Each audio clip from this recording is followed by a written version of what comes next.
मी पंजाब तक हवामान अभ्यास मुक्काम पोस्ट गुळी धामणगाव तालुका शिरूर जिल्हा परभणी। सर्व शेतकऱ्याला सांगू इच्छितो 2 ते 6 सप्टेंबर दरम्यान मुसळधार पाऊस पडणार आहे, म्हणून हा अंदाज लक्षात घ्यायचा।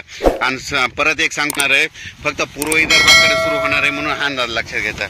पण राजा सांगायचं झालं तर आपण तुम्हाला एक माहिती असं म्हणून सांगतो की उत्तर महाराष्ट्रामध्ये खूप पाऊस पडला आणि शेतकऱ्याचं खूप अतोनात नुकसान झालं, काहींचा फायदा झाला। पण त्या उत्तर महाराष्ट्रातल्या सर्व शेतकऱ्याला सांगतो की तुम्ही आज या दरम्यान तुमच्या काही भागामध्ये सूर्यदर्शन दुपारनंतर 3:30च्या नंतर पाऊस देखील येईल, म्हणून हा अंदाज लक्षात घ्यायचा। पण उत्तर महाराष्ट्रातल्या सर्व शेतकऱ्याला सांगू इच्छितो की तुम्ही 2 तारखेच्या आत तुमच्याकडे ऊस असेल किंवा कांदा असेल, कांद्याची रोपं असेल तर तुम्ही या 30, 31 आणि 1 तारखेपर्यंत तुमच्या भागात हवामान कोरडं राहणार आहे। उत्तर महाराष्ट्रामध्ये म्हणजे नंदुरबार, धुळे, जळगाव, नाशिक या भागामध्ये कोरडं राहणार आहे, म्हणून तुम्ही तुमचे ऊसाला खत वगैरे टाकायचं तर टाकून घ्या। पण तुमच्या उत्तर महाराष्ट्रामध्ये 2 तारखेपासून ते 5 तारखेपर्यंत जसा आता मागं पाऊस पडला तसा जोराचा पाऊस पडणार आहे।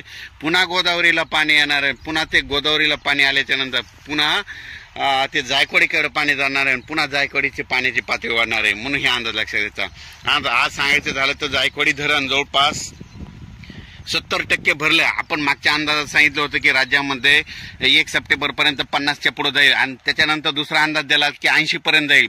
आणि सर्वांना आणखीन एक आनंदाची बातमी सांगतो की हे 80 तर आता ह्या 2-3 दिवसातच 80 पर्यंत 78-80 पर्यंत जाईल। पण सर्वाला एक परत मराठवाड्याची ताण भागवणार आहे, जायकवाडी धरण 100% ह्या सप्टेंबरमध्ये भरणार आहे, म्हणून ही परत आनंदाची बातमी। आणि त्या जायकवाडीचं देखील पाणी भरल्याच्या नंतर पाणी सोडावं लागणार आणि त्याचं पाणी जे त्याच्या खाली जे बंधारे येतं जवळपास 10-12 बंधारे ते देखील भरणार आहेत, म्हणून हे देखील बंधारावाल्यासाठी आनंदाची बातमी।